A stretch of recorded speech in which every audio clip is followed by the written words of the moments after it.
biasakan ya anak-anak, kalian ini sekolah itu tidak hanya datang dan juga duduk, tapi juga kita pastikan apa yang akan kita bawa pulang setelah dari sekolah ini. Maksudnya bukan bawa makanan dari kantin, bawa oleh-oleh buat ibu, itu enggak, tapi ilmu yang kita bawa nanti setelah di sekolah itu harus kita pastikan itu ada gitu ya anak-anak.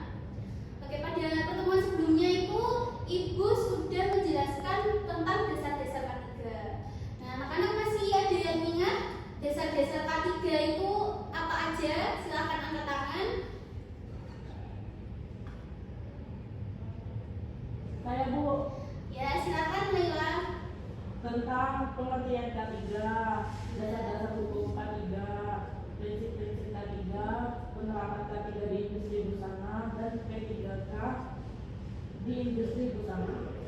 Bagus, betul sekali apa yang Laila katakan. Berarti dari pertemuan sebelumnya itu tidak perlu mengulas lagi ya anak-anak, karena ternyata anak-anak sudah paham dan masih ingat apa yang sudah kita pelajari kemarin. Nah, pada hari ini Ibu akan memberikan contoh APD yang digunakan pada industri busana, kemudian nanti akan dilanjutkan oleh diskusi kelompok, mendiskusikan tentang kecelakaan kerja yang ada di industri busana.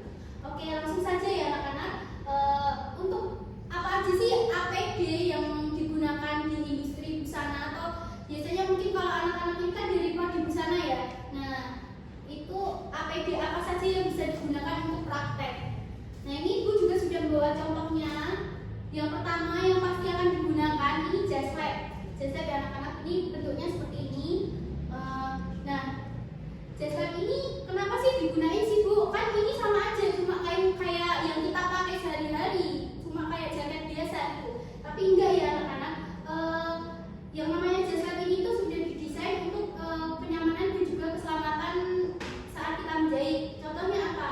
Ini tuh jaketnya ini tuh tebel, terus panjang. Nah, itu tuh juga bisa melindungi kita dari debu-debu saat menjahit gitu. Terus ini juga dilengkapi misalnya dengan kantong ini. Nah, ini kan karena bahannya tebel, itu misalnya kita mau masukin gunting gitu di sini, mau nyimpen gunting di sini. Nah, itu dia tuh akan kuat, terus dipakai itu kita juga nyaman gitu. Nah, misalnya kalau kita apa namanya pakai yang kita biasa, terus kita buat nyimpen gunting, itu kan pasti kayak akan berat, terus kayak ini ya anak-anak, kalau istilah Jawanya itu melember gitu loh anak-anak. Nah, jadi gitu. Jadi meskipun bentuknya itu kayak seperti pakaian yang kita pakai sehari-hari, tapi jas lab ini itu ada manfaatnya untuk digunakan ya anak-anak. Nah, terus ada juga ini celemek ya anak-anak. Nah, ini emang bentuknya kayak celemek-celemek yang buat kita masak, itu mungkin kurang lebih itu juga sama fungsinya, tapi kalau celemek ini tuh digunakan biasanya itu untuk praktek batik atau untuk pewarnaan kain. Nah, fungsinya itu untuk apa? Nah, kalau kita pakai celemek ini, kalau kita lagi membatik itu, kalau misalkan ada malam-malam yang menetes, itu nanti netesnya di sini, jadi nggak langsung di baju kita gitu loh. Kalau misalnya di baju kita kan nanti juga susah ngilanginya, kalau mau dipakai lagi nanti jadinya jelek gitu kan. Nah, jadi celemek ini itu berfungsi untuk melindungi dari noda-noda yang itu tadi. Kalau misal kita lagi ngebatik atau pewarnaan, itu biar warnanya itu kalau nyiprat tuh nggak langsung di baju, jadi di celemek ini gitu. Nah, terus ada juga masker. Ini saya contohkan masker ini, masih ada masker yang lain. Kenapa kita memerlukan masker? Ini juga untuk melindungi hidung dan juga mulut agar debu-debu saat kita menjahit atau sedang praktek busana itu tidak masuk ke saluran pernapasan kita gitu. Nah, bisa juga ini kalau misalnya di pewarnaan kan itu kita juga pakai bahan kimia ya anak-anak. Nah, itu seharusnya kita memakai masker ini gitu agar pernapasan kita terjaga dari bahan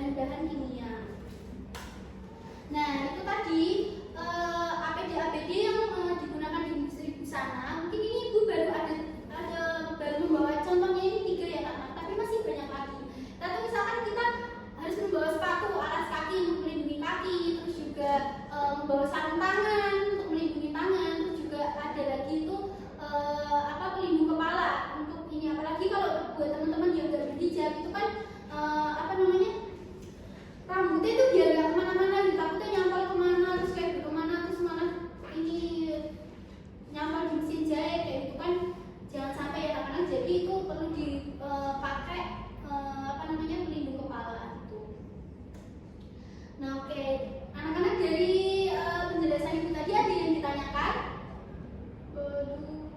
Oke, belum ada ya, cukup. Nah, untuk kegiatan berikutnya kita akan berdiskusi mengenai kecelakaan kerja yang terjadi di industri busana. Mungkin sebelum ibu jelaskan lebih lanjut itu nanti diskusinya seperti apa, ibu minta anak-anak untuk berhitung terlebih dahulu dari 1 sampai 6. Nah nanti putar terus ya. Kalau udah sampai 6 nanti putar lagi ke 1 gitu ya. Silakan mulai berhitung. 1, 2, 3, 4, 5, 6, 8, 7. Balik lagi ke 1. Kalau udah 6 ke Oh, 1 1. ya.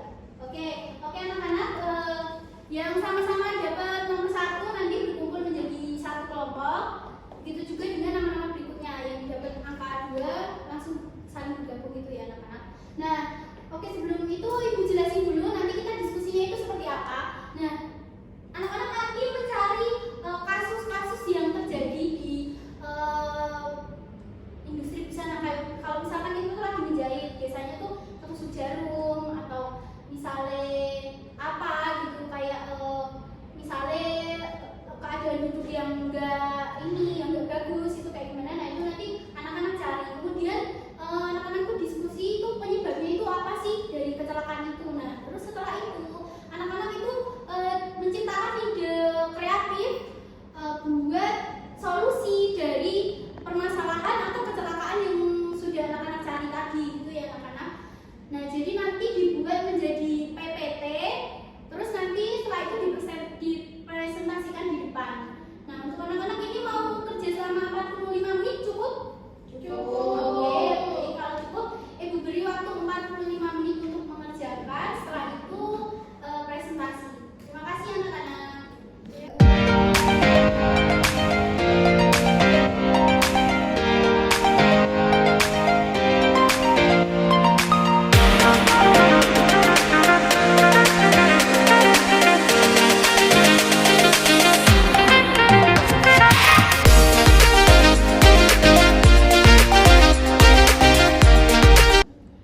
Oke anak-anak, sudah selesai diskusinya? Sudah selesai semua ya? Sudah.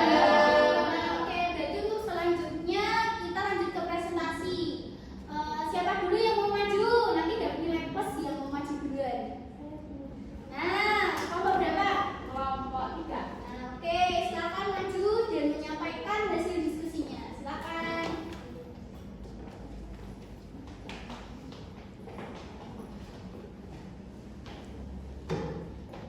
Assalamualaikum warahmatullahi wabarakatuh. Kami dari kelompok 3 akan mempresentasikan hasil diskusi kelompok A. Contoh kasus kecelakaan kerja di industri busana dan ide solusi untuk pencegahannya.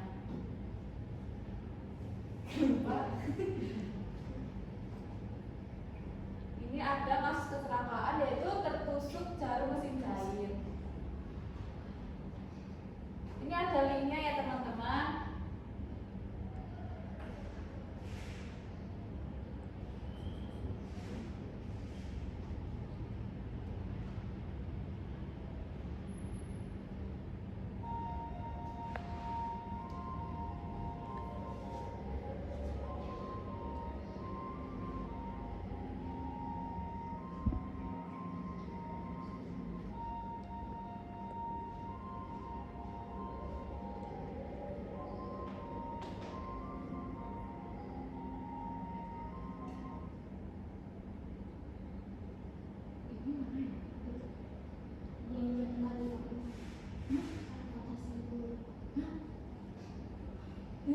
Media aja atas. Bukan. Anfa satu. Maaf ya teman-teman. Nah ini ada tertusuk mesin jahit merupakan kecelakaan yang sering terjadi pada proses produksi busana baik dalam skala kecil maupun besar. Maka kecelakaan ini perlu mendapatkan perhatian lebih untuk solusi pencegahannya.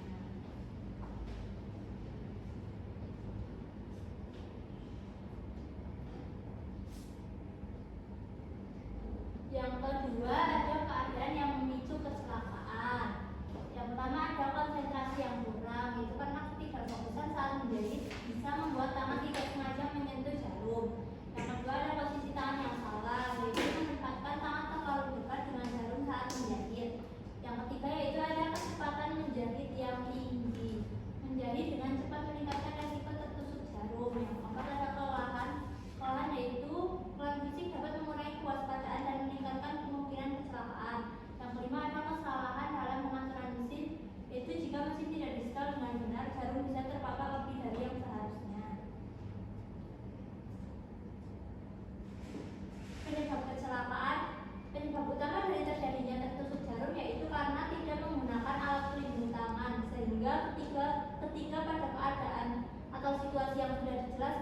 sebelumnya tidak ada tameng yang melindungi tangan.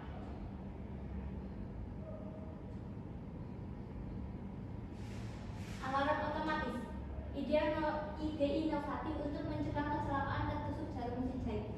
Alarm otomatis yang disertai sensor deteksi. Ketika sensor mendeteksi tangan yang terlalu dekat dengan jarum mesin jahit, maka alarm akan berbunyi memberikan peringatan. Dengan memasang alarm ini pada mesin jahit, maka diharapkan dapat mencegah resiko kecelakaan tertusuk jarum pada mesin jahit. Sekian presentasi dari kelompok kami. Wassalamualaikum warahmatullahi wabarakatuh. Waalaikumsalam warahmatullahi wabarakatuh. Tepuk tangan untuk kelompok 3. Oke, sangat kreatif sekali ya dari teman-teman kelompok 3. Jadi itu memang kecelakaan tertusuk jarum itu tuh memang sering kita jumpai ya anak-anak. Bahkan itu ibu tuh pernah punya pengalaman dulu waktu kuliah. Jadi tuh waktu itu lagi praktik ngebordir. Nah itu tuh ibu tuh lupa matiin mesin. Nah tapi malah pas pas ibu mau benerin kayu yang tepat di bawah jarum itu malah kepencet. Nah kakinya tuh nggak sengaja mencet itu jadinya ketusuk. Terus ya udah gitu. Nah jadi tuh menurut ibu juga idenya untuk menciptakan alarm otomatis ini juga sangat bagus ya. Jadi tuh nanti ketika terdeteksi tangan mendekati jarum itu tuh alarmnya bakal bunyi dan mungkin dari si penjahitnya itu akan lebih berhati-hati dan juga menggunakan posisi tangan dalam menjahit gitu.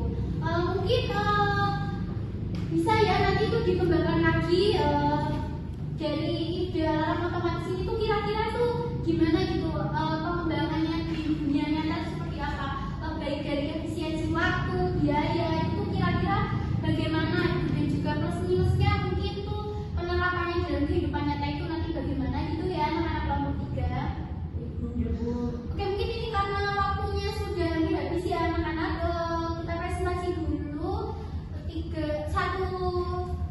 satu kelompok dulu, nanti minggu depan dilanjutkan lagi. Nah jadi untuk pertemuan minggu depan kita masih melanjutkan presentasi dari yang sudah kita lakukan diskusi ini.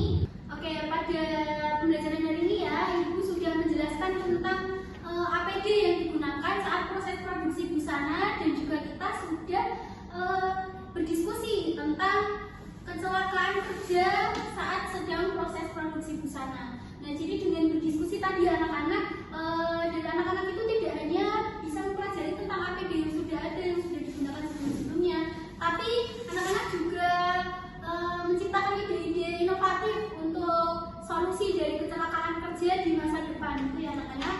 Nah harapannya mungkin dari ide-ide inovatif ini kedepannya bisa dikembangkan menjadi suatu proyek yang nyata gitu. Nah dari pembelajaran hari ini apakah dari anak-anak ada yang ingin ditanyakan? Tidak. Oke, kalau cukup anak-anak ada PR di rumah, nanti mengerjakan soal yang sudah ibu unggah di Google Classroom ya anak-anak. Nanti deadline-nya 1 minggu, nanti di-upload di Google Classroom tersebut. Oke, kalau sudah tidak ada pertanyaan, kita tutup pembelajaran hari ini. Sebelum ibu tutup, marilah kita berdoa bersama-sama. Silakan